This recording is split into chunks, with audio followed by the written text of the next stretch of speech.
mɔgɔ fɛn fɛn bɛ kɛnɛ kɔnɔ k'aw bɛɛ tu fo an bɛ ɲɔgɔn bolo ne balimaw an b'a fɔ ko très bien très bien très bien très bien min ye Arasbach di Sakoba a sera kasobonba la ka bo kasa k'o sama kosɛbɛ kosɛbɛ i y'a faamuya b'a la k'a da a kɛrɛ kelen kan i y'a faamuya b'a la a n'a ye san kelen san fila san saba kɛ na n'a bɔra a b'a hakili sigi dangaden nafa t'i la i y'a faamuya b'a la barika t'i la tuguni e de bɛ ka jamana lagosi su ni tile ka jamana danbe bɔ a la i t'a nɔfɛ zito nɔfɛ a bila t'a bila a ka suma de ne y'a fɔ k'i ka panpan da bila i tɛ ne ka t'i yɛrɛ sɔrɔ tulukalaman kɔnɔ ne y'a fɔ petinin k'a ka panpan da bila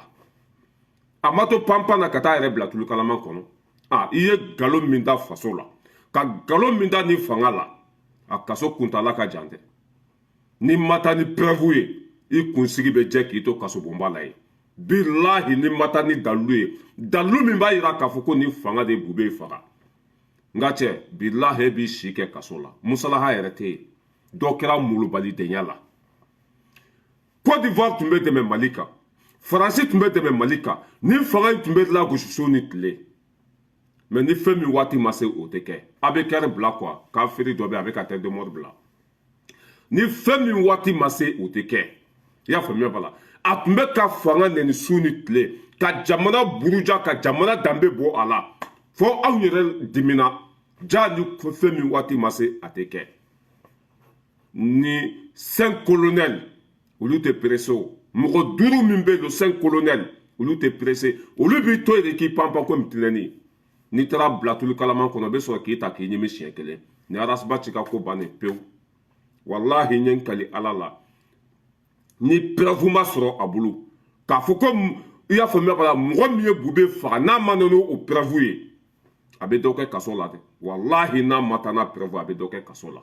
k'a firi mɔgɔ langolo bɔnɛma wolo kuma fila fɔla ka Bube faga e de Bube faga bilahi ka Bube kɛ samiyɛbo ye e Arasbach don ka Bube nɛgɛ bɔ mɔgɔ la e petini bilakoro fara saba don e ka n'i sigi i y'a faamuya b'a la k'u b'o defa ni nkalon ye ala bɛ barika don e fɛ ko la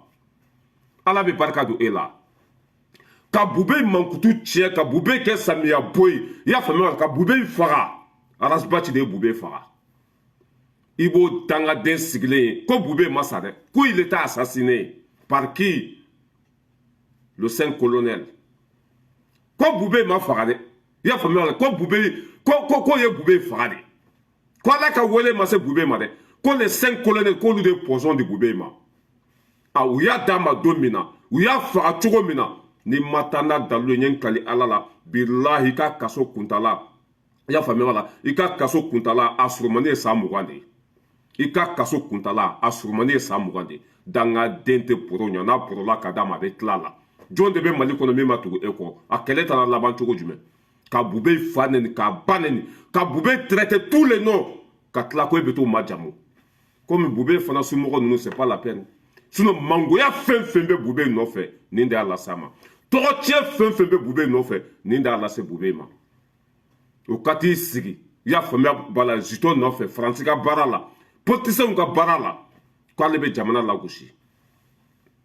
Bube sara don min na a fɔra ko autopsie ka kɛ i y'a faamuya b'a la n'a y'a sɔrɔ mɔgɔ ma faga a somɔgɔw yɛrɛ ko ayi k'o k'a su don ten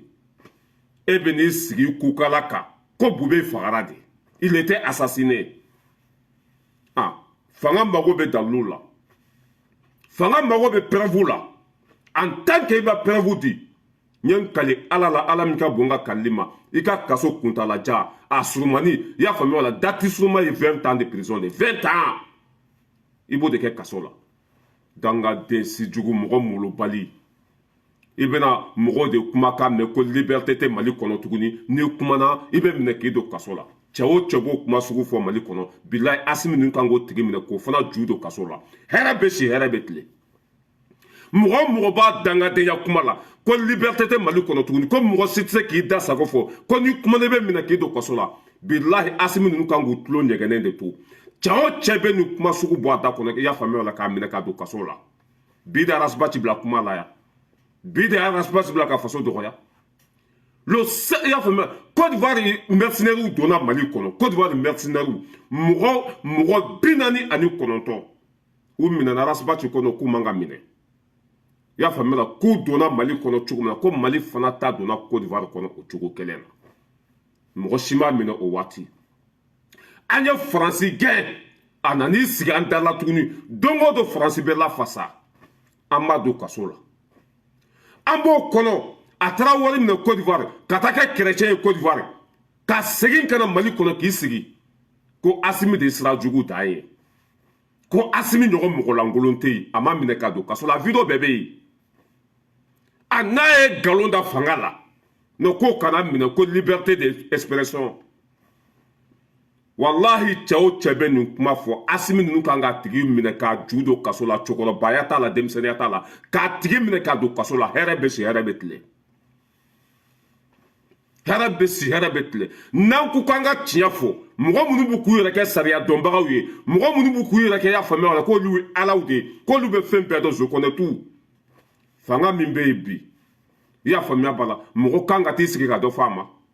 fanga min bɛ bi n'an ko k'an ka tiɲɛ fɔ n'an ko k'an ka sariya yɛrɛ de fɔ an ka sariya bato a bato cogo la fanga min bɛ yen bi mɔgɔ si man ka t'i sigi ka dɔ fɔ a ma parce que transition don président ma eli foyi opposant côté nin na foyi foyi tɛ nin na faso binna de a faso wulitɔ la mɔgɔ man ka t'i sigi k'o buruja n'an ko k'an ka tiɲɛ fɔ ko liberté d'expression tɛ Mali kɔnɔ mɔgɔ y'i kungo de y'i bolo yen nɔ ca bɛ kaso de kɛ mɔgɔ min ye Bube faga n'a ma na n'a dalu ye a ka kaso dɔgɔmani o ye 20 ans de mɔgɔ min ye Bube faga n'a ma na n'a preuve ye kaso kuntala y'a faamuya bala date surumani o ye san 20 de mɔgɔ man ka yɛlɛ i y'a faamuya bala i balima ka tɔɔrɔ la mais nin ye dan sago de nin ye mɔgɔw tɔɔrɔ nafa t'a la a tɛ tiɲɛ kan i y'a faamuya bala danbe t'a la mais don o don a sigilen b'a ko k'a ka jamana lagosi a ka jutɔ nɔfɛ o banna pewu i y'a faamuya bala ne y'a fɔ n ko danga min bɛ e kɔ a bɛ ku e la ça veut dire ne hakɛ mɛlen a taara bere kɛnɛ de ɲini e bɛ dɔ kɛ kaso la bi la i kunsigi bɛ jɛ k'i to yen e bɛ dalu bɔ min e bɛ dalu bɔ min ko mɔgɔ ye Bube faga e b'o dalu bɔ min n'a y'a fa a ka dɔrɔgu la i y'a faamuya wala ni politisiyɛnw ye miliyɔn 2 d'a ma n'a ye jama ye a t'a ka fɔta dɔn a t'a ka kɛta dɔn ni politisiyɛnw ye wari misɛnninw d'a ma n'a ye jama ye a kɔfɛ n'a taara i y'a faamuya wala sali fɛn fɛn kɔnɔ a t'a ka kuma fɔta n'a ka kɛta dɔn bilahi le 5 colonel ni ninnu b'i bila yɔrɔ yɔrɔ ninnu ka fanga bɛ ban k'i to kaso la bilahi ni ninnu c'est que ninnu tun bɛ k'i to yen de i ka panpan parce que hakili t'i la danga b'i kɔ i ta tiɲɛ waati de sera ninnu tɛ pressé o n'o tun ko k'u b'i minɛ cogo dɔ la mɔgɔw b'u n'u jɔ a man ka minɛ ta a man ka minɛ ta mais mɔgɔ si de tɛ se ka nin sɔsɔ fo n'i kɛra kafiri ye dɛ ani ala ça veut dire ɲuman dɔnbali ye quoi bilahi mɔgɔ ni danbe b'i la n'i ye hɔrɔn de n'i ye silamɛ de mɔgɔ si man ka t'i jɔ ko nin man ka minɛ mɔgɔ si de man ka t'i jɔ ko nin man ka minɛ a minɛna kun min na bilahi a kan ka minɛ ka mɔgɔ faga nkalon da mɔgɔ la ninnu bɛ Bube faga mun na o bɛ Bube faga mun na an mago dɔw yɛrɛ bɛ k'a fɔ ko Arasa ka kiri bɛ kɛ ko juin kalo k'a ka kiri bɛ kɛ ko juin kalo ne yɛrɛ tun bolo kiri yɛrɛ man ka kɛ parce que nin kiri banna o kiri bɛ kɛ de i y'a faamuya bala ni dalu ma sɔrɔ jugement bɛ kɛ de ni dalu ma sɔrɔ mais nin jugement banna nin kiri tigɛla ka ban pewu u kan ka nin condamner de et parce que a ko Bube ko mɔgɔw de y'a faga a kunu commissariat ni min y'a wele k'a ka na ni dalu ma sɔrɔ kiri tigɛra ka ban pewu nin kan ka si kɛ kaso la kiri tigɛra ka ban pewu ni ne bɛ kiritigɛlaw ka place la jugement tɛ yen tuguni condamné ferme parce que kiri tigɛra o ale y'a bɔ a dabara kɔnɔ ko mɔgɔw de ye Bube faga a welela k'a ka na ni dalu ma sɔrɔ e kiri ma ban mun jugement bɛ yen tuguni il faut le mettre dedans dangaden kuntigi an y'a f'u ye k'i ka panpan dabila an y'a f'u ye k'i ka sabali i ma sabali a tɛ nin ye bilahi n ye n kali ala la ni e ma preuve sɔrɔ ni e ma na ni dalu ye ko mɔgɔ de ye Bube faga i bɛ dɔ kɛ kaso la yen dɛ billahi be dɔ kɛ kaso la ye danga de a ma fa to a ma ba to a ma foyi to e ka n'i sigi ku kan ko nin fanga de Bube faga hali maloya t'a la a tɛ miiri yɛrɛ dɔrɔgu t'a la n'a ka zo ɲiginna dɔrɔn a b'a sabi k'a bɛ fɔbali fɔ an ka nin lamɛn hali Bube su tɛ yafa e ma ka Bube kɛ samiya bo ye ka Bube nɛgɛ bɔ maliyɛn bɛɛ la nin dangaden de y'a kɛ u ka tila ka taa ko ale bɛ Bube tanu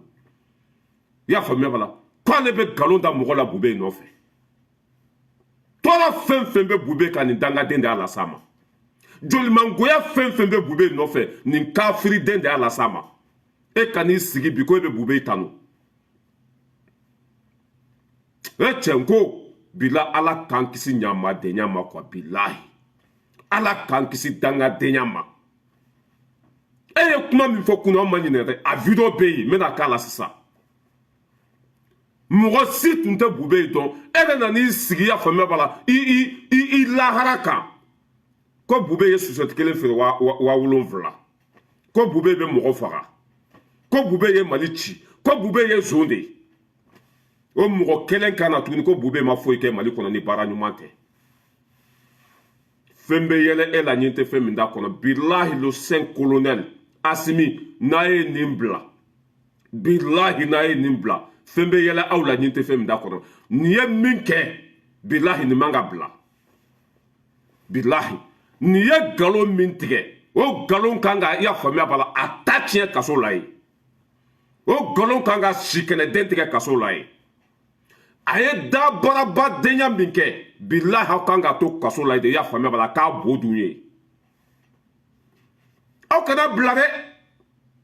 parce que a ye min kɛ a man ka bila a ye nkalon min tigɛ ni preuve ma sɔrɔ a man ka bila a y'a to a kɔnɔ yen n'o kɛra dɔ bɛ bɔ molobaliya la a y'a to a kɔnɔ yen n'o kɛra dɔ bɛ bɔ molobaliya la k'aw ji ninnu ka segin ka na bi k'olu bɛ nin fanga in lagosi a bɛɛ yera nin dangaden de la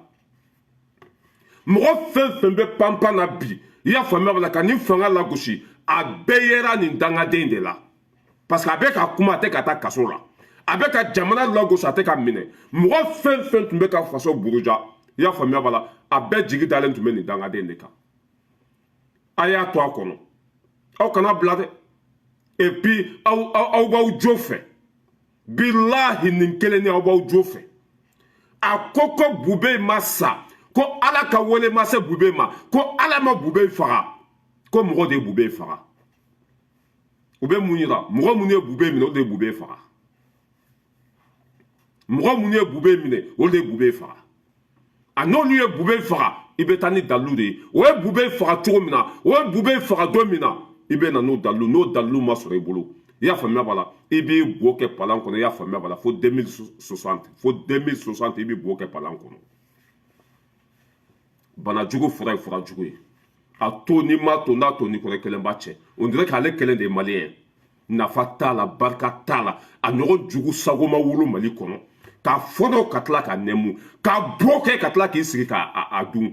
i y'a faamuya b'a la ka Mali bɛɛ janfa ka bɛɛ ka wari minɛ ka kɛra a kɔnɔ kɛlɛ taara laban Bubu ka wari minɛ ni jugu sagodenya ye aw kana bila dɛ a y'a kari a kɔnɔ hɛrɛ bɛ si hɛrɛ bɛ tile jugement fana kana kɛ aw kana jugement foyi de kɛ jugement kɛra ka ban pewu i y'a faamuya la jugement tɛ dɔwɛrɛ ye i y'a faamuya la ni mɔgɔw y'i minɛ ni dalilu ma sɔrɔ walima ni preuve ma sɔrɔ o bɛ t'i bila kɔnɔ i y'a faamuya la ka dalilu ɲini ni dalilu sɔrɔla jugement bɛ kɛ mais Arasa filɛ nin a minɛna don min na preuve sɔrɔla dalilu sɔrɔla parce que a minɛna a ye kuma min bɔ a da kɔnɔ a ma na ni preuve ye a ye kuma min bɔ a da kɔnɔ a ma na ni preuve ye i y'a faamuya b'a la o kan ka anw ka mɔgɔw i y'a faamuya b'a la k'an ka dusu don anw ka mɔgɔw kɔnɔ o k'a to a kɔnɔ jugement kana kɛ foyi kan parce que nin ka jugement kɛra ka ban pewu ni ko mɔgɔ ye fɛn kɛ o dalilu ma sɔrɔ i bolo jugement ma ban il faut le mettre dedans a y'a to a kɔnɔ nin hɛrɛ bɛ si hɛrɛ bɛ tile o cɛ ma wolo Mali kɔnɔ min bɛ se ka fɛn kɛ o la min bɛ se ka bɔ kaso la a y'a to a kɔnɔ yen Mali bɛɛ b'aw kɔ ye wa a bɛnna Maliden bɛɛ ma ne ma mɔgɔ ye kun na a ma bɛn min ma parce que a ye bɛɛ tɔɲɔ a ye bɛɛ tɔɔrɔ kafiri don ala jugu don ala y'a wolo Mali kɔnɔ mais maliyɛn tɛ ala y'a wolo Mali kɔnɔ mais maliyɛn tɛ a y'a to kaso la a ye bɛɛ tɔɲɔ a nɛgɛ tɛ mɔgɔ si la Mali kɔnɔ condamné jusqu'à la mort. Wuludo. Danga dendo aya to konoy. Wani jamana o be deme Malika. Ibe nantan kolon do sigile ko liberté. Faso be la gusi galonka. Ibe mogo de sigile ko liberté. Liberté ko te dowreo. Ni présent façon na folotion. Oui, dura be jamana ko ndo mbolo ka fo. Ni présente barala, dura be jamana ko ndo mbolo ka fo. Mais jamana de be karla gusi galonka. Wari ni place ko. Wot le banapeu. Ye galon min tigɛ o galon bɛ taa ɲɛfɔ lahara i ye galon min tigɛ a kaso kuntala ala kelen de b'a waati dɔn aw kana bila dɛ a nɛgɛ tɛ mɔgɔ si la depuis a fɔra kunu k'a minɛna bɛɛ sewara bɛɛ nisɔndiyara wa a bɛnna bɛɛ ma o b'a yira k'a fɔ mɔgɔ si t'a fɛ Mali kɔnɔ o b'a yira k'a fɔ mɔgɔ si t'a fɛ a y'a to a kɔnɔ yen nɔ an ka kafiriden lamɛn ale de ye Bube faga ale de ye Bube mankutu tiɲɛ ale de Bube lase dɔgɔyama ma ale de Bube kɛ samiya bo ye o mɔgɔ kelen ka n'i sigi danbe kɛnɛ kan ko Bube man ka minɛ ni ne ye miiri nin na quoi mais komi Cavi sɔrɔ cogo t'a la ni ne ye miiri nin na quoi bilahi n ko maloya kisɛ kelen t'a la a bɛ komi bagan a bɛ dɔn min na a b'o de dɔn waati min tɛmɛna a tɛ miiri o la hakili tɛ jigin o la kuma min a y'a fɔ kunu hakili tɛ o ye a bɛ komi bagan walima jinɛ a bɛ don min na a b'o de dɔn bilahi mɔgɔ ma Bube faga ni e tɛ walahi e de Bube faga anw tun tɛ Bube dɔn an tun tɛ Bube jɔyɔrɔ dɔn e de nana nin bɛɛ fɔ anw ye yan e mɔgɔ kelen ka tugu Bube kɔ ka tila ka nkalon da mɔgɔ la Bube nɔfɛ ta tiɲɛ ni laban ko juguya don ala ka hinɛ la k'i dayɔrɔ sumaya bilahi i y'a faamuya la nin fanga b'a kɔ don k'e to kaso la ye nin fanga ninnu ka fanga bɛ ban i y'a faamuya la ka taa retraite la k'e to kaso la ye parce que ça veut dire i ye kirimu de kɛ quoi i ye kirimu de kɛ quoi ça on appelle ça une crime nin ye kirimu juguba de i ma fɛn min ye fɛn min dalu t'i bolo a ma k'i ɲɛna i y'a faamuya la seereya t'i bolo foyi foyi ka dulɔ min dɔrɔn ka t'i jɔ mikoro ɲɛfɛ ko karisa ye nin kɛ ka sɔrɔ a ma kɛ nin y'o dan de terminus an b'a ɲini ala fɛ ka ɲini Asimi fɛ ka ɲini kiiritigɛlaw fɛ aw kana nin bila dɛ a y'a to a kɔnɔ ye parce que ɲamaden don an ka lamɛn a bɛna min fɔ Bube ma a y'a lamɛn dɛ. bila mɔgɔw la a bɛ kisɛ ci mɔgɔw la ko fanga kama a bɛ sɔn diɲɛ fɛn bɛɛ ma donc Bube est caractérisé comme étant un homme qui est capable du pire pour atteindre ses objectifs. A bɛ mun ɲini hali n'a bɛ fagali kɛ ka se yen bɛɛ b'a f'i ye ko Bube est un homme capable de tuer pour atteindre ses objectifs. Bube il faut incarner dans l'opinion malienne. Ko bɛɛ bɛ siran ye a ye sécurité d'état kɛ bɛɛ ka gundo b'a bolo a bɛ KGB la a bɛ CIA la ani français bɛ baara kɛ pion b'a bolo fan bɛɛ ka bɛɛ ka kojugu ɲini k'i bagabaga n'i ma dabila a b'a la bɔ kɛnɛma n'i ma se o la poison bɛ k'i kɔnɔ n'i ma se o la bombe bɛ don i ka mobili la n'i ma se voici ce que Bube incarne dans l'opinion malienne. Bube incarne le pire, pas le meilleur. Je vois maintenant. Donc, autorité morale là, vous voyez Bube ka caractéristique. Maintenant, ça va être donc, Nico Klinéa, façon canon. Est-ce que Bube peut dire à quelle façon il fait? Non, c'est pour faire. Et Gela qui est soigné. Parti, il m'a demandé à Bora Ademala Kata Asmala Kaklaka do Ademala Kaklaka bo Ademala en 4 ans. Donc, au là, même Bube vient handicapé du point de vue autorité morale. Donc, quand les gens me parlent de personnalité, la personnalité tient par beaucoup de facteurs. Niameko Mokoba est un machin d'Audi. Car chaque macan a froidement à Bakmakanko. Car chaque Kewali a froidement été Kujugu Siraka. Car ça, la froidement qu'a fait la Nini avec Jamaka Hereka. Bon, mais Horon Kolonde la Joya Bonema Woloyin. Ka Bube fara ka Bube nege bo mɔgɔ la ka Bube kɛ samiya bo ye ka Bube tɔgɔ tiɲɛ ka tasi kɛ Bube la edo. Aujourd'hui tu viens parler devant nous ko Bube masa ala ka wele masa ma Asimi de y'a faga Asimi y'a faga don min na ni ma taa n'a ye o dalu ye i y'a faamuya bala i mɔdenw bɛ t'u cɛla la k'i to kaso la bilahi ɲɛ kali ala la Asimi y'a faga don min na ni matana pervoué ya fami wala i modon i fu fa fo lu butu chela la kito kasola parce que blato la terre i mena ni mulbalite yala imagine horonya keneka dan bebe mo mina kan ni befo bube ma ka tla ka tu bube ko halala dembe soma dambe tigi dembe soma dem min sur la so abe so ni ko suguma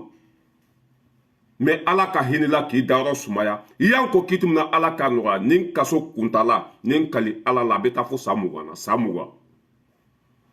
ni zuzu yi blanta yafa billahi ni nunu ye i blanta yafa parce que kafiri kanga sike kaso de la kafiri den bonne ma wulu eta tiena ko beta ka tien maleun tigere e la be fe maleun ka tigere bela ya fe mela maleun bora ko abe fe maleun kana tugu mo siko hasidu koro blale ni tunye barake tinya ka maleun tibla ibe to ka kaso lay ambe boy ambe na chefuga ina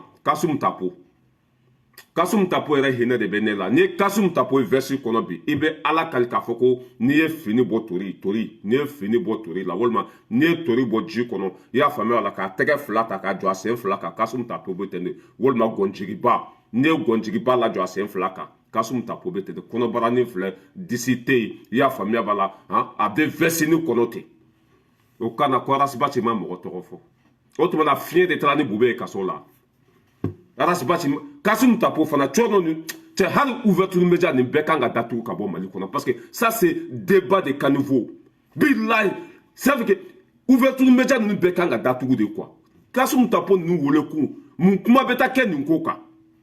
ça fait mal billahi asim ni ka ouverture média de datu ka bo tinya kono kwa so be mo fa ne dusu kasi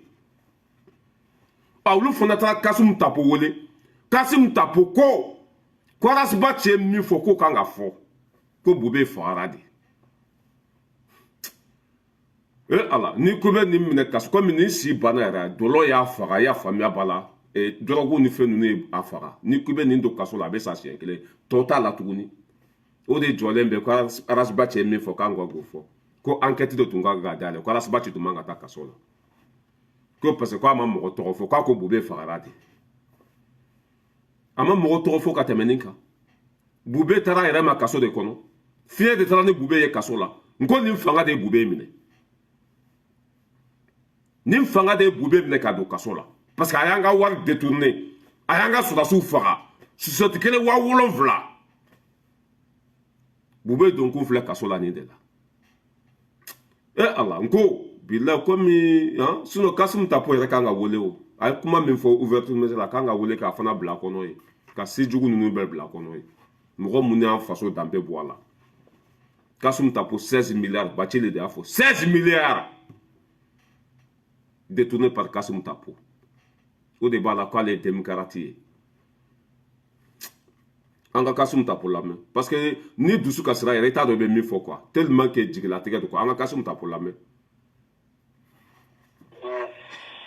dɔ fagara nin yɔrɔ la dɔ ka ban bɛn mɔgɔw k'a fɔ ko non a ma ban dɛ u y'a faga de ni procureur y'o mɛn a bɛ enquête de kɛ o mais mɔgɔ min ko k'u y'a faga i tɛna mɔgɔw minɛ ten a m'a fɔ ko mɔgɔ y'a faga a m'a fɔ karisa y'a faga a ma nkalon da mɔgɔ la k'a ko k'u y'a faga de i bɛ enquête de kɛ o b'o tigi minɛ k'o bila kaso la de. Bon, ne kuma jugu ba de cho ne ça que ne yɛrɛ dara cɛkɔrɔba in ka kodɔnbaliya la suro de billahi ne dara ka kodɔnbaliya la suro de foyi t'a kunkolo kɔnɔ ne fali b'o tɛ billahi walima a bɛ k'a tugu quoi kuma t'a da kan jɔlen t'a da ka taa yɛrɛ mago sa ne yɛrɛ tigɛra cɛkɔrɔba in na kunu billahi fo ka n to a kɔfɛ ko arasa ma mɔgɔ tɔgɔ fɔ k'a ko bube fagara de ko zuzu tun man ka bube minɛ ko tun kan ka enquête de kɛ arasa ye kuma bɔ a da kɔnɔ zuzu y'a wele a i ye nin kuma min fɔ a dalilu bɛ min ne dalilu ma sɔrɔ a bolo a kan ka taa kaso de la Kasum Tapo mais ne ye ne di jɔ ko ne k'a man ka taa kaso la ko bube fagara de jɔn de y'a faga bon procureur tulo bɛ nin na i y'a faamuya bala bɛɛ lajɛlen tulo bɛ nin na ala ko ni nin ye jamana dɔw ye billahi Kasum Tapo tɛ bɔ nin ko sugu la billahi u bɛ taa ka du jeni i y'a faamuya bala k'a yɛrɛ minɛ k'a can hɛrɛ bɛ si hɛrɛ bɛ tile billahi tɔɔrɔ bɛ an kan e ka i sigi arajo so la ko Arasbati man ka minɛ Arasbati ni fanga in dɔgɔya y'a faamuya bala plus de 2 ans a bɛ ka nin fanga nɛni ni nkalon fana dara fanga la ko k'a to yen non ça fait mal quoi an ka cɛkɔrɔba lamɛn dɔ fagara nin yɔrɔ la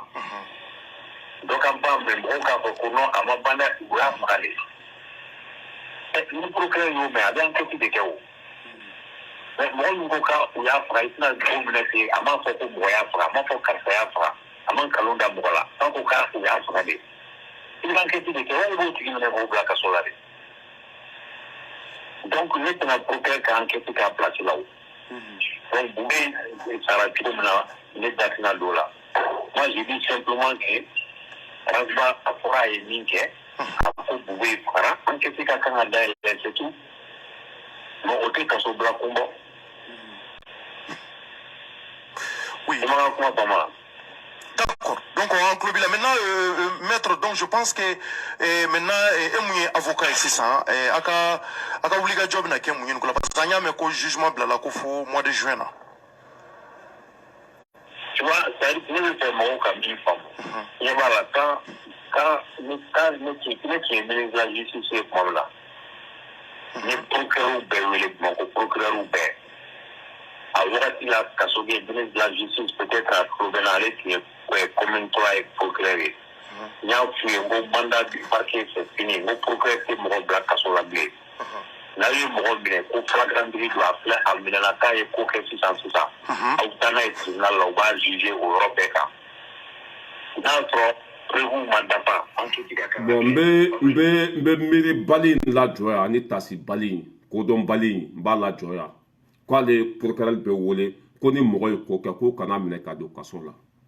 M'b'aw hakili lajigi k'a fɔ ko ninnu wa c'est pas la peine hɔrɔn siri juru y'a da la kan de hali a ma mɛn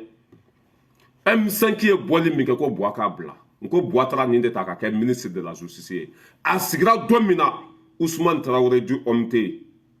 min filɛ nin ye Sogɛl nɔfɛ Ousmane Traoré Kasum Tapo y'a minɛ a ma juge foyi direct kasobonba o ma k'an bɛɛ ɲɛna yan n'o de n'i sigi bi ko ale kɛra ministre de la justice ye don min na k'a ko mɔgɔ kana mɔgɔ minɛ direct ko k'a don kaso la e ye nin k'an bɛɛ ɲɛna yan i sigira don min na i ye Ousmane Traoré minɛ k'a don kaso la k'o bɛ ka pinɛ jeni sira la o bɛ ka violence kɛ u bɛ k'u ka hakɛ ɲini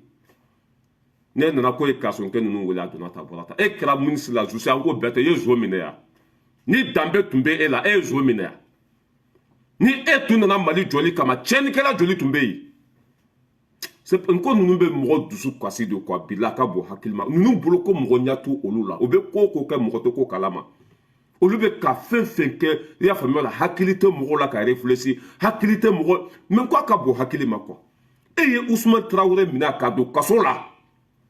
a ma min a ma bɔn e bɛ n'i sigi bi ko e ka taa na ko e ko ko juge kana mɔgɔ minɛ mais c'est une honte mais danga min bɛ e fana ko a b'i sɔrɔ o delila ka t'i ka du ci k'i ka kolokolobaw faga bilahi n'o seginna ka taa nin sen bilahi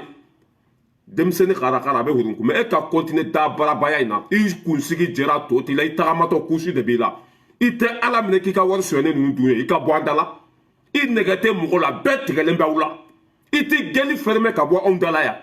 ni e tun bɛ ko dɔn i tun bɛ Mali jɔ ni barika tun bɛ e la bilahi tun bɛ Mali segin a danbe kɔnɔ ta tiɲɛbagatɔw zon faralen ɲɔgɔn kan ala jugu mɔgɔ lankolon k'an faso ci k'an ka nafolo bɛɛ suɲa olu de sigilen b'u kukala kan n kalanna dɛ danbe bɛ n na dɛ a kan ka kɛ tan don min na e tun bɛ i ye mun kɛ don min na e tun bɛ yen nɔ i ye mun kɛ faso ye la question est là 16 milliards détournés par Kasum Tapo mɔgɔ ye Mali ci ka e bɔ mɔgɔ ye maliyɛndenw faga ka e bɔ 16 milliards a bɛ ji di mɔgɔ joli ma a bɛ kɛnɛya di mɔgɔ joli ma a bɛ lakana joli sabati hali Amadu Gufa ka fisa ni e ye mɔgɔ min bɛ 16 milliards détourné hali Amadu Gufa ka fisa ni e ye o lagasa ninnu de da bɛ ko bɛɛ la Arasbati man ka minɛ n'a man ka minɛ i tɛ taa sama ka bɔ kaso la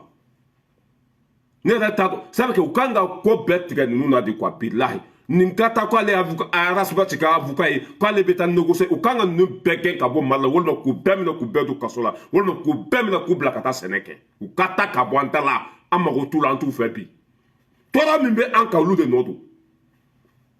degun min bɛ an kan ninnu de nɔ don e tun bɛ don min na Mali tun tɛ yan e tun bɛ don min na maliyɛnw tun tɛ Mali kɔnɔ wa i ye mun de kɛ maliyɛnw ye bɔ i k'a fɔ k'an ka nafolo ta ka kari u kɔnɔ e de bɛ na bi ko e kalanna ko dura kan ka kɛ tan de n'aw t'a kɔnɔ don min na dura kan ka kɛ tan mais n'aw b'a kɔnɔ aw mago tɛ jamana kɔnɔdenw na la décevant mais danga de b'aw bɛɛ kɔ tatiɲɛbagatɔ ninnu aw si banna or k'aw ka geli fermer ka tulonkɛ kɛ n'aw mɔdenw ye forow kɔnɔ aw ye na bilahi ni Asimi ninnu m'aw minɛ jamana kɔnɔdenw b'aw minɛ ni Asimi ninnu ma ko kɛ aw la jamana kɔnɔdenw bɛ ko k'aw la parce que molobalidenya tɛ jɛn n'a ye tuguni a y'an to yen an k'an faso jɔ ni min tɛ fasoden ɲuman ye i maa kunkolo bɛ ka taa tunga la jamana in tiɲɛna san joli an balimaw bɛ ka sa an faw bɛ ka sa i y'a faamuya o la an ka impôt bɛ ka suɲɛ o bɛɛ bɛ ka ban bi i bɛ nin kafiri ninnu de ye u da bɛ pɛlɛ-pɛlɛ u bɛ k'an senkɔrɔla ɲagasa aw ye fɛn fɛn tiɲɛ Asimi bɛ k'a bɛɛ dilan bi ni danbe tun b'aw la tun kan ka kuma bi aw ye fɛn fɛn suɲɛ Asimi bɛ k'a bɛɛ lasegin bi ni danbe bɛ aw la aw kan ka kuma Mali kɔnɔ i tɛ bâtonné ye mais i ye bâtonbolila de ye i tɛ avocat ye dɛ i ye avocat min bɛ kɛ i y'a faamuya b'a la salati la i ye o de ye k'a firi mɔgɔ langolo mɔgɔw da la 16 milliards détournés par que ni cɛkɔrɔba kunkolo walawa ko e bɛ ne sigi arasa bɛ taa kaso la n'a ma na n'a dalilu ye o se t'i ye o dalilu t'i bolo kana taa n ka kalan dɛ Macron ka k'i kɔnɔ bilahi Asimi tɛ arasa tɛ bila a tɛ bila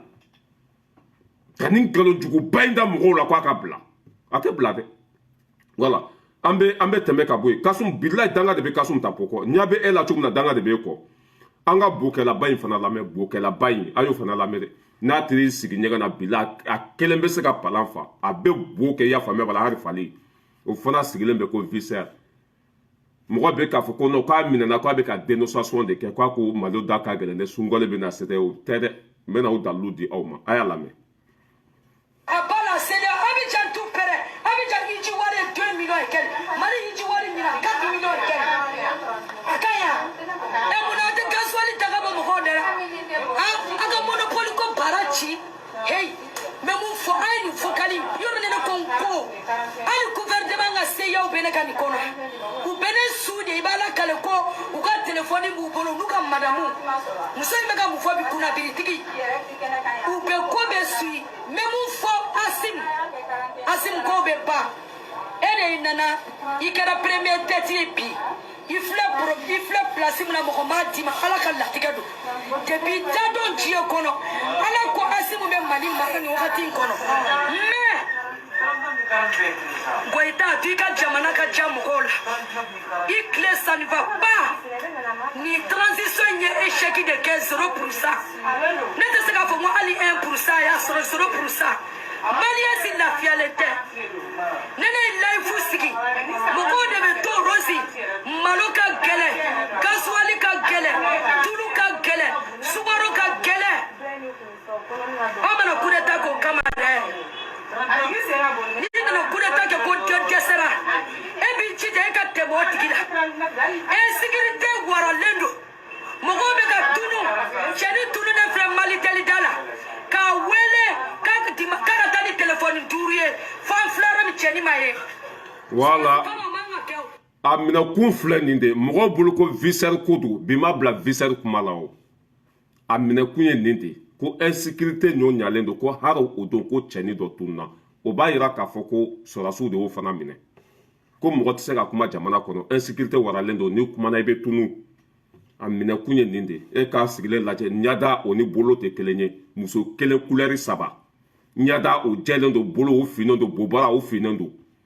dangaden bɔkɛlaba in a ye ninnu ju ta kɔnɔ yen nɔ i y'a faamuya b'a la u ka sa kaso la ye dangadenw don gɛlɛya min bɛ Mali kan cɛ nɔ tɛ muso nɔ t'ale don foyi ma Maliw da gɛlɛya aw ye wari min suɲɛ o de y'a to bi ni Mali bɛ tɔɔrɔ kɔnɔ ne t'a dɔn ninnu bɛna fɛn fɔ aw ye ninnu bɛna mun de fɔ aw ye n'a bɛ don anw tulo kɔnɔ don min na IBK tun bɛ fanga la ni Karim Keita tun bɛ ka miliyari ta ka di e ma i bɛ t'i sigi babani ka sumu kɛnɛ kan i y'a faamuya la ka miliyɔn 40 k'o di jeliw ma su kelen wari sonyɛnen ninnu o de ye tɔɔrɔ lase jamana ma an b'o gɛlɛya de kɔnɔ Asimi nɔ tɛ aw de nɔ don an bɛ tɔɔrɔ min kɔnɔ aw de ye Mali ci an bɛ gɛlɛya min kɔnɔ bila aw de y'an ka nafolo suɲɛ o don e ma kuma parce que wari tun bɛ ka d'i ma o kɔlɔlɔ n'o tɔɔrɔ o de bɛ an kan Asimi bɛ k'o de réparer a tɛ réparer tile kelen mais bagandenw don dangadenw don u ta tiɲɛ waati de sera wa halaki de b'u nɔfɛ u bɛ panpan na komi tinɛni tɔɔrɔ min bɛ an kan e tun bɛ mɔgɔ minnu kɔ i bɛ ka Karimu Keyita ninnu n'o tun bɛ ka faso nafolo suɲɛ ka d'i ma nafolo min suɲɛna o de ye kɔngɔ bila an na nafolo min suɲɛna o de y'a to ni malo da gɛlɛla nafolo min suɲɛna o de y'a to ni Mali cira an b'o aw de ka tɔɔrɔ kɔnɔ bi mais o tɛ ko dɔn bilahi tellement que danga ni hakɛ b'u kɔ o t'a dɔn o bɛ min yɛrɛ fɔ o tɛ réfléchi n'a tun ɲɛna kunu bilahi Mali tun tɛ bi ka se nin ma n'anw ka wari tun b'a suɲɛ bilahi Mali sɔngɔ tun tɛ gɛlɛya ka se nin ma mais Asimi nan'i sigi kɛsi jalan de kunna foyi tun tɛ o y'a bɛɛ suɲɛ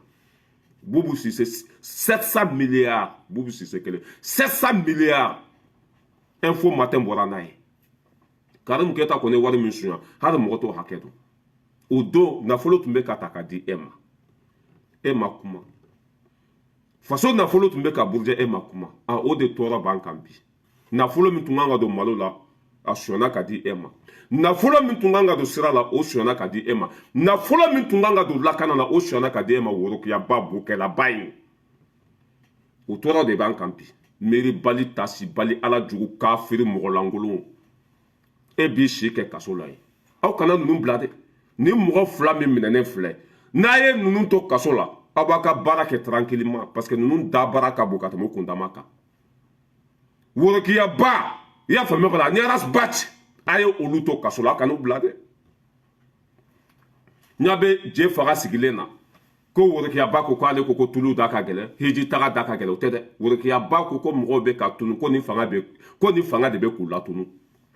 ko o don ko cɛni dɔ tunna Marité da la ko dɔ y'a wele ko na ni telefɔni 2 ye ko cɛni ma ye tuguni ko b'a yira k'a fɔ nin fanga in tɛ foyi ye ko zoro k'ale bɛ k'a ka mara ka fisa ni nin fanga in ye dangaden tɔɔrɔ min b'an kan bi aw de y'a lase an ma aw de y'an ka nafolo suɲɛ i y'a faamuya aw de ye Mali ci wari min suɲɛna bila a tun bɛ lakana sabati Mali kɔnɔ wari min dira e worokiyaba ma i y'a faamuya a tun bɛ dɔ bɔ malo sɔngɔ la wari min dira e worokiyaba ma n'i taara so dakabanaw jɔ bilahi a tun bɛ caman de bɔ malo sɔngɔ la ka an faga ka tila ka na yɛlɛ an na k'an ka jamana ci ka tila ka na yɛlɛ an na tɔɔrɔ min bɛ an kan aw de nɔ don worokiyaba mais o tɛ ko dɔn n'a tun ka ɲi coup d'état tɛ kɛ ni maliyɛnw tun bɛ lafiya kɔnɔ cɛ o cɛ ni tun ko bɛ buwa bɔ yen bilahi maliyɛnw tun tɛ sɔn joli tun bɛ bɔn buwa bɔra hali sɛ ma wuli ka bɔ a fan kan o b'a yira k'a fɔ Mali tun tɛ yen aw k'an ka nafolo suɲɛ k'an ka jamana ci ka tila tuguni mɔgɔ minnu bɛ baara la k'aw bɛ n'olu lagosi worokiyaba o ye danga ye dɛ o ye danga ye dɛ e b'i bo belebeleba in kɛ i y'a faamuya b'a la bole pala ninnu kɔnɔ i bo belebeleba i bo kuruba in i bɛ ɲinan san bɛɛ kɛ i y'a faamuya b'a la k'a to pala kɔnɔ ka tila k'a cɛ i y'a faamuya b'a la ka taa bɔn dingɛ kɔnɔ o kasa n'i si kana den tigɛ ye surtout produit mun na bɔlen tɔlisɔn ninnu n'i bɛ bila yɔrɔ o yɔrɔ i bɛ kɛ detɔn ye i bo bara u bɛ fin i ten bara u bɛ fin i y'a faamuya i bolo kala u bɛ kɛ zoni ye jugu sago den ala jugu kafiri bɔnɛma wolow jɔn de ye Mali ci n'aw tɛ jɔn de ye nin jamana in danbe bɔ a la n'aw tɛ e tun bɛ t'i sigi babani ka sumu kɛnɛ kan ka 40 millions su kelen e b'o wari bɔ min jamana ka nafolo tɛ yan Karimu Keyita tun tɛ ka d'i ma o don ne tun banna o nafolo la ka Karimu Keyita lagosi bi an tun bɛ tɛgɛrɛ fɔ i kun o don i ma ban nafolo la dɛ o don i ma kɛlɛ kɛ dɛ o don i ma fantanw dɛmɛ parce que jamana nafolo bɛ ka suɲɛ ka di aw ma wuluden bɛ taa samaraw san Barbès sugu la i y'a faamuya b'a la ka taa samaraw san Italie sugu la dangaden i y'a faamuya b'a la 2 euros 3 euros ka t'o o feere Mali la i y'a faamuya b'a la 1000 e ɲamaden jɔn de bɛ ka na ni gɛlɛya ye visɛri e ka samara e y'a san Italie joli samara min n'i bɛ k'a feere 1000 i y'a san Italie joli e n'o de wa calen ba samedi n bɛ taa sugu la n bɛ samara ninnu prix yira aw la samedi n bɛ taa sugu la a bɛ ka taa samara minnu feere Mali kɔnɔ i y'a faamuya wala 1010 20 samedi n bɛ taa sugu la ka prix yira aw la i bɛ nin si jugu den ninnu de sigilen ye ko Mali ka gɛlɛn aw de bɛ ka Mali gɛlɛya e ka taa samara sa 1 euro 260 e ka t'o feere 1000 jɔn de bɛ ka jamana gɛlɛya jɔn de bɛ ka jamana gɛlɛya mais ala tɛ ji to nɔnɔ la aw bɛ lebu ka taa fɛ aw bɛ malo ka taa fɛ aw bɛ taa kaso la bilahi ninnu ka du kan ka saisi de bilahi i bɛ na ni kuranɛ n bɛ n tɛgɛ d'a kan Karim Keita wari fɛn fɛn sɔrɔ ani RPM a tun bɛ RPM de kɔnɔ i bɛ ka parti jugu sago ni RPM olu tun bɛ wari min di nin sunguruba den ma a ka bon hakili ma worokiya in RPM tun bɛ wari min di nin ma a ka bon hakili ma o sunguruba dati banni y'a faamuya wala ju tolilen ka t'i sigi ko Asimi ninnu ma foyi kɛ ko i bɛ ka mara ka fisa ni bi ye ka satanden bila a wuludenw kɔnɔ i y'a faamuya la k'a cɛ ci ka taa n'a ye fo lahara da barabaden bɔnɛma wolo ninnu ala jugu i y'a faamuya wala kafiriden ninnu k'an faso ci bi an bɛ k'an faso segin a danbe kɔnɔ i b'o kafiriden kelen ninnu de ye ko bɛna lagosi ko bɛna lagosi tɔɔrɔ min bɛ Mali kan bi aw de y'a lase a ma degun min bɛ Mali kan bi worokiyaba e sen b'a la lahara jɔn do i bɛ ɲininka i tɛ saratu tigɛ n'i ma ɲininka parce que mɔgɔ minnu y'a suɲɛ o kelen ma dun ni e de y'a dun jamana nafolo min burujɛla o kelen ma dun o ni e de y'a dun o dalilu bɛ o preuve bɛ yen i tun bɛ RPM kɔnɔ RPM ye nafolo joli suɲɛ o ye nafolo joli suɲɛ ka tɔɔrɔ lase a ma k'aw bɛna aw sigi aw ju kan i y'a faamuya wala président min b'an kun na a tɛ suɲɛni kɛ danbe b'a la a tɛ voyager foyi armée bɛ condition kɔnɔ Mali bonyanen don diɲɛ fantan ani naani bɛɛ lajɛlen na aw jugu sago den ninnu tile la dɔgɔyama jumɛn bɛ min ma da Mali kan k'an ka nafolo suɲɛ k'an ka armée faga i y'a faamuya wala k'an ka jamana ci i y'a faamuya wala k'anw kɛ fantanw ye k'anw kɛ i y'a faamuya wala dɛsɛbagatɔw ye e dangaden sen b'o la e bɛ ne sigi bi ko Mali ka gɛlɛn ni nafolo suɲɛnen tun ma di e ma kunun Mali tun tɛ gɛlɛya ka se nin cogo la si jugu den ninnu aw bolo ko an bɛ ji min na nun de ya tɔɔrɔ min bɛ an kan Asimi nɔ tɛ mɔgɔ si nɔ tɛ fanga tɛmɛnen olu de tɔɔrɔ lase an ma olu de ye Mali ci a ka Mali dilan a tɛ dilan tile kelen a tɛ dilan tile fila a tɛ dilan san kelen a tɛ dilan san fila a tɛ dilan san saba a tɛ dilan hali san 10 fanga tɛmɛnen ye kɔlɔlɔ min lase anw ma hali san 10 tɛ Mali bɔ dingɛ kɔnɔ hali san 100 tɛ Mali bɔ dingɛ kɔnɔ kafiriden ninnu a kana worokiyaba bila dɛ a y'a to kaso la f'a ju ka toli ye dangaden don a y'a to kaso la i y'a faamuya bala politique k'a fari bɛɛ ɲimi a y'a to kaso la a ye politique min mun i y'a faamuya la a k'a bobara fin i y'a faamuya bala k'a ɲɛda bɛɛ fin ye kafiridenw don a kan'u bila dɛ ni mɔgɔ 2 min minɛnen filɛ nin ye ne ninnu ye san 1 kɛ kaso la i tɛ molobaliden si ye ka bɔ tuguni k'o bɛ faso la gosi ni mɔgɔ 2 n'olu tora kaso la i tɛ mɔgɔ si kumakan mɛn tuguni wala dangaden wari suɲɛnen dira e ma yan o don e ma kɛlɛ kɛ o don e ma ban o wari la wari min dira e ma n'i tun banna o la i bɛ kule min na ko vie sɛri vie tun tɛ sɛri nin cogo la jugu sagodenw aw bolo ko an bɛ ji min na nun ya ka tɔɔrɔ lase an ma ka gɛlɛya lase an ma an ye ala minɛ k'aw to yen an bɛ ka gɛlɛya furakɛ an bɛ ka solution ɲini gɛlɛya la aw de bɛna sigi an da la i bɛ k'a ka mara ka fisa ni nin ye foyi ma kɛ dɛ mɔgɔw bɛ ka tunu ni mɔgɔ bɛ ka tunu e fana bɛ taa tunu bolen nɔ e bɛ tunu bolen nɔ dangaden an bɛ tɛmɛ ka bɔ yen nɔ k'an ka armée fo Mali armée bɛ baara la bi a ka bon hakili ma cɛ ko ni ne ninnu ye ko bɛ faso la gosi jigilatigɛ don a lajɛ dɛ Mali armée ye baaraba min kɛ. L'état-major général des armées informe l'opinion que depuis son dernier communiqué en date du 24 février 2023, les forces armées maliennes renforcent les acquis sur le terrain tout en maintenant la pression sur les groupes armés terroristes. Les FAMA ont également conduit des opérations cinétiques visant à empêcher toute velléité tendant à divertir et ont essentiellement mis l'accent sur la quête permanente de renseignements et mené 10 opérations aéroportées dans les localités de Tougou, Ndobougou et Adjouere, secteur de Nyono, Moura plutôt, secteur de Djéné, Laourou, Kera, secteur de Ténékou et Diafarabé. 18 missions de reconnaissance offensive dans les différentes zones Tougou, Fabakoro, secteur de Nyono, Moura, secteur de Djeni, Laourou, Kera, secteur de Ténékou et Diafarabé, Bodio, secteur de Badjangara et alentour. Les villages environnants de Bankas, le sud de Menaka, Leleoye, les secteurs de Mandjakui, Boura et Kemprana, 8 frappes aériennes avec 4 interventions de drones, des surveillances de drones. Alors que Barka do Mali armée, la armée monte en puissance. Le 24 février, Kanabla Bila, opération Minkaraka Bo Hakelima. Jadisi Fenfe, oui, Dougou Fenfe, Jadisi Fenfe, Boya Befara. Dougou Fenfe, Toro Frasa, Jadisi Fenfe, Bazi Tumboya Bechi. Ka moto mine Kamaramafo mine. Kunu Nuntumbekea. Kunu Nintumbese Kakewa. Kunu Lakana Dantuyera Jume Bamako. Ala te barka da fe ko la mogo be kanin fanga la gosi ala bi malo ki ko jeni ki nya jeni ki tatien ki malo benyana ala ko mogo min be ka nyuman ke ni ma ka nyuman do ye i mako i kana do ya mogo bu ku yere fa anga surasu ya fa mi bala president be ka yere fa president jera ka sara ko jamana ka sega dambe ko ka firi don bonema wolo zondeun o le beto ko tu sigi ko be jamana la gosi a kana worokiya ba bila de aw kana rasbaci bila a ye ninnu to kaso la o ka sa ye n bɛ bɔ kuma la hakɛtɔ bɛ kuma kɔnɔ n dusu kasilen don bilayi ça fait très mal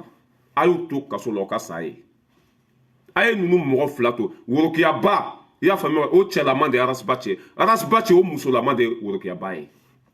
dangaden sigilen bɛ n'a ka gurumuso a ɲɔgɔn sunkuruba den tɛ diɲɛ kɔnɔ a ɲɔgɔn zon den ma wolo diɲɛ kɔnɔ a ɲɔgɔn kalabanci den ma wolo o ka t'i sigi n'a ka gurumuso ye i y'a faamuya la talon bɛ taa san Itali dɔrɔmɛ 2 talon bɛ san Faransi sugu la dɔrɔmɛ 2 o bɛ taa feere Mali kɔnɔ 5000 e ɲamɔgɔden e mago bɛ fantanw ka gɛlɛya la pour que i y'a san dɔrɔmɛ 2 Faransi ya pour que i tɛ taa feere dɔrɔmɛ 3 Mali la ye ne bɛ fɛ Maliyɛnw ka lafiya dangaden bɛ taa sabara san dɔrɔmɛ 2 a bɛ taa feere i y'a faamuya la fo 80 € walima 150 € Mali la ye dangaden e sen t'o gɛlɛya la e sen t'o gɛlɛya la e bɛ samara minnu san samedi don n bɛ taa filime k'a sɔngɔ yira maliyɛnden bɛɛ la wuluden ala k'a to i ka sa kaso la ye ɲamɔgɔden banajugu fɔra ye fɔrajugu ye sungurubaden a ye ouverture média fana datugu ka bɔ yen ouverture média a y'a bɛɛ datugu ka bɔ yen ka faso to yen a ka jɔ Mali nin fanga dɛmɛbaga olu ka vidéo kɛ ani kunnafonidi ɲɛnamaw olu ka continuer faso denjugu média kolon ninnu ka bɛɛ datugu ka bɔ yen an b'o waati de la Burkina y'o décision ta Mali fana k'o décision ta i y'a faamuya bala jamana kana lagosi zonw kana taa wele plateau sanfɛ mɔgɔ lankolon kana wele u kana ɲininka an mago t'u la bi an mago t'u la sini Kasum Tapo interpellé ka Kasum Tapo ɲininka an mago t'a la ka t'u sigi worokɛba minɛna nin na a ma minɛna an mago t'o si la on a rien à foutre avec ça voilà hakɛto bɛ kuma